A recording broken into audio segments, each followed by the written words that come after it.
29ویں ساتیں، 29ویں گھڑیاں، 29ویں لمحات، بیت گیا سفر بیت۔ اسے ڈھلتی اثر میں نا کچھ اللہ کے خزانوں سے لے لیں۔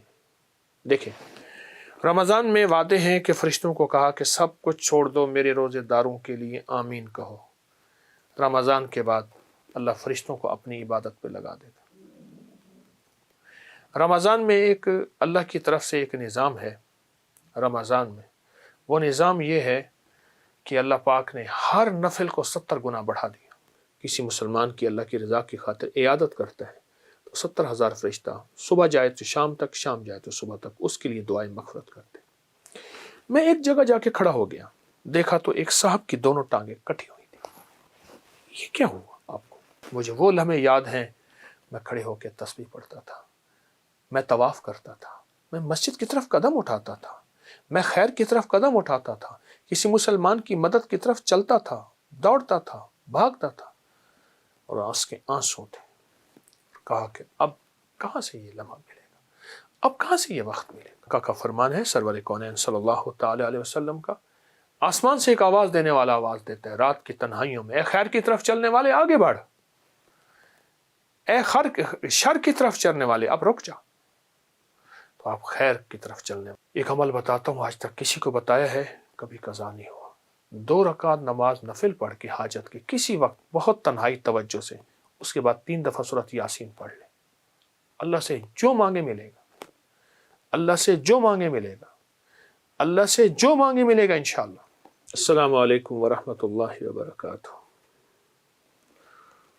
29واں روزہ، 29ویں ساتیں، 29ویں گھڑیاں، 29ویں لمحات، بیت گیا سفر بیت گیا، گھڑیاں ڈھل گئیں اور مزدوری ملنے کا وقت آ گیا، مزدوری ملنے کا وقت آ گیا۔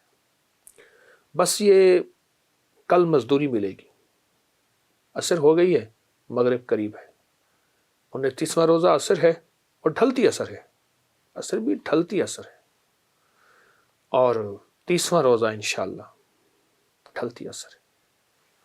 دیکھیں، اسے ڈھلتی عصر میں نا کچھ اللہ کے خزانوں سے لے لیں۔ دیکھیں، رمضان میں وعدے ہیں کہ فرشتوں کو کہا کہ سب کچھ چھوڑ دو، میرے روزے داروں کے لیے آمین کہو۔ رمضان کے بعد اللہ فرشتوں کو اپنی عبادت پہ لگا دیتا۔ رمضان میں ایک اللہ کی طرف سے ایک نظام ہے۔ رمضان میں وہ نظام یہ ہے کہ اللہ پاک نے ہر نفل کو 70 گنا بڑھا دیا۔ اگلا وعدہ یہ ہے، رمضان میں اللہ جل شانہ رات کے آخری پہر میں خود پہلے آسمان پہ تشریف لاتے ہیں اور فرمایا کہ ہے کوئی مانگنے والا، ہے کوئی چاہنے والا، ہے کوئی ایسا جس کی دعا قبول کی جائے، ہے کوئی ایسا جس کی جھولیاں بھر دی جائیں، بے اولادوں کو اولاد، بے رزق کو رزق دے دیا جائے، ہے کوئی ایسا۔ یہ بہت بڑے لمحات ہیں، اب ختم ہونے والے ہیں، اور اپنے آپ کو اب مصروف کرنا ہے، اور اپنے آپ کو بہت مصروف کرنا ہے، اور اپنے لمحات کو بہت مصروف کرنا ہے۔ کیوں؟ پھر یہ لمحات نہیں ملیں گے، پھر یہ ساعتیں نہیں ملیں گی، پھر یہ گھڑیاں نہیں ملیں گی، پھر ہم ہوں گے بھی صحیح تو کیا خبر کہ پھر ہمیں توفیق ہی نہ ملے، کوئی ایسی بیماری، کوئی ایسی تکلیف، کوئی ایسی مشکل میں آ جائے۔ میں اسپتال میں گیا اپنے ایک دوست کے ساتھ اس کی والدہ کی عیادت کرنے کے لیے۔ کہنے لگے والدہ کو دیکھیں کہ شاید کوئی بیماری ہے، جادو ہے، جنات ہے، کوئی روحانی مسائل ہے، کیسے ہیں بوڑھی والدہ۔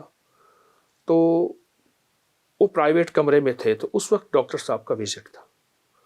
تو میں نے کہا ہم وارڈ میں چلتے ہیں، عمومی وارڈ میں، اس نیت سے کہ لوگوں کی جا کے عیادت کریں گے، اور میں جو کسی مسلمان کی اللہ کی رضا کی خاطر عیادت کرتا ہے تو 70,000 فرشتہ صبح جائے تو شام تک، شام جائے تو صبح تک اس کے لیے دعائیں مغفرت کرتے۔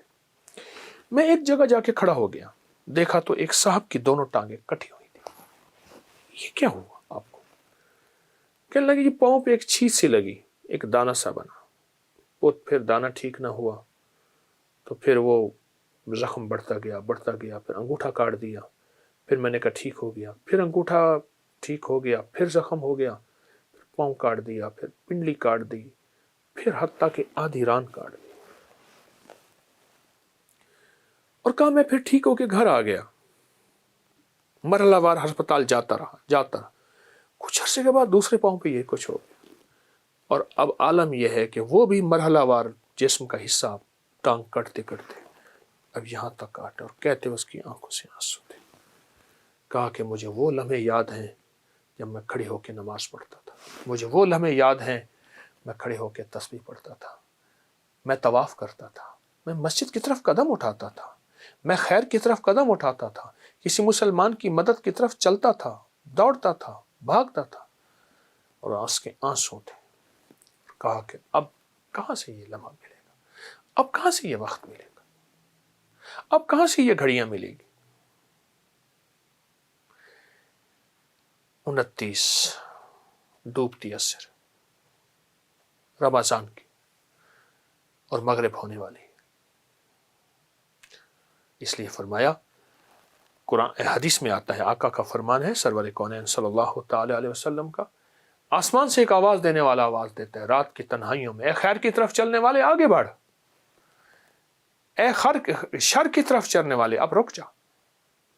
تو آپ خیر کی طرف چلنے والے ہیں، آپ خیر کی طرف قدم اٹھانے والے ہیں، آپ خیر کی طرف بڑھنے والے ہیں، اب ذرا قدم بڑھا دیں، اب ہمت بڑھا دیں، اب حوصلہ بڑھا دیں، اور اللہ توفیق دے نا، اللہ توفیق دے۔ ایک عمل بتاتا ہوں، آج تک کسی کو بتایا ہے، کبھی قضا نہیں ہوا۔ 2 رکعت نماز نفل پڑھ کے حاجت کے کسی وقت بہت تنہائی توجہ سے، اس کے بعد 3 دفعہ سورۃ یاسین پڑھ لیں، اللہ سے جو مانگے ملے گا، اللہ سے جو مانگے ملے گا، اللہ سے جو مانگے ملے گا انشاءاللہ۔ یہ بہت طاقتور نفل ہے، بہت طاقتور نفل ہے، اور بہت حیرت انگیز نفل ہے، بہت زبردست نفل ہے۔ اور اس کے میں سورۃ یاسین کا ایک یاد آیا، سلام قولا من رب الرحیم، جو کہتے ہیں نا مجھ سے خوشیاں آتی ہیں اور چھن جاتی ہیں، اس سے کہیں 40 بار صبح شام پڑھ لیں، اولا کہ ایک بار درود پاک کے ساتھ۔ پھر سنیے، جو کہتے ہیں خوشیاں آتی ہیں چھن جاتی ہیں، اس سے کہیں 40 بار صبح شام پڑھ لیں، 40 بار صبح شام پڑھ لیں۔ زبردست عمل ہے، بہت کمال عمل ہے۔ اور ایک چیز اور بتا دوں، وہ بھی انشاءاللہ فائدہ دے گی۔ جب آپ کسی منجن سے، کوئی بھی دنیا کا منجن ہونا، پیسٹ ہو، منجن ہو، برش ہو، کوئی بھی چیز ہو، سوائے مسواک کے، مسواک کبھی مایوس نہیں کرتا۔ اگر مایوس ہو جائیں تو ہتھیلی پہ سفید نمک رکھیں، سادہ نمک، یہ جو دیسی نمک ہوتا ہے، یہ دیسی نمک رکھیں، اور سرسوں کا تیل ڈالیں، اور اس کو منجن کی طرح ملیں، ہلکا ہلکا ہلکا ہلکا ہلکا ہلکا۔ نمک اگر ذرا پیسا ہوا باریک ہو تو اچھی بات ہے، اور 10 منٹ تک اس کی رالیں بہائیں، تھوک ڈالیں، اور 10 منٹ بعد نیم گرم پانی سے کلی کر لیں۔ ایسی بیماریاں جاتی ہیں دانتوں کی، ایسی جاتی ہیں آپ سوچ نہیں۔ صبح شام کر لیں، دن میں چند بار کر لیں، چند دن کر لیں، نمک اور سرسوں کا تیل کا منجن، آپ کو بہت فائدہ دے گا انشاءاللہ۔ جزاک اللہ، السلام علیکم۔